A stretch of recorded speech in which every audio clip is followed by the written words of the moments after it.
চন্দ্রনাথ রথের খুনের ঘটনা, শুভেন্দু অধিকারীর পিএ এবার তদন্তে সিবিআই। বিশেষ তদন্তকারী দল গঠন করে তদন্তে সিবিআই। পিএ খুনের তদন্তে সিবিআই এর 7 সদস্যের একটা team. DIG CBI Pankaj Kumar Singh এর নেতৃত্বে স্পেশাল ইনভেস্টিগেশন টিম। কথা বলবো, অনুপ রয়েছেন সঙ্গে। অনুপ, কিভাবে সিট কাজ করবে? বিশেষ তদন্তকারী দল গঠন, সিবিআই এর হাতে চলে যাওয়া কতটা গুরুত্বপূর্ণ?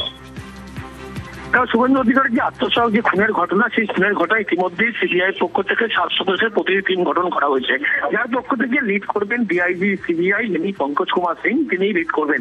এবং এই টিম মূলত কাজ করবে যে গত রাজ্য সরকারের পক্ষ থেকে এখনো কি কি ইনভেস্টিগেশন হয়েছিল, কতজন গ্রেপ্তার হয়েছিল, বিহার এবং উত্তরপ্রদেশ থেকে গ্রেপ্তার করা হয়েছিল, এই অভিযুক্ত এবং জিজ্ঞাসাবাদ করবে। অন্যদিকে কি কি এখনো এভিডেন্স জোগাড় করা হয়েছিল, ফুটেজ, এই প্রত্যেকটি বিষয় তারা খতিয়ে দেখবে। প্রয়োজনে মধ্যমগ্রাম থানা যখন যাবেন, তদন্তকারী আধিকারিকের সঙ্গে কথা বলবেন। তার পাশাপাশি দেখলে দেখা যাবে যেখানে ঘটনা ঘটেছিল, পয়েন্ট ব্ল্যাঙ্ক রেঞ্জ থেকে যেভাবে ফিল্মি কায়দায় খুন করা হয়েছিল, এই সমস্ত জায়গা তারা পরিদর্শন করবে।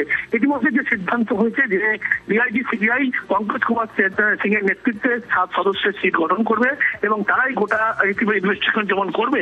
অন্যদিকে এই এখনো পর্যন্ত কজনকে গ্রেফতার করা হয়েছে, যে 3 জন অভিযুক্ত গ্রেফতার করা হয়েছে, তাদেরকে জিজ্ঞাসাবাদ করে গোটা ঘটনার মধ্যে তারা জানতে চাইবে।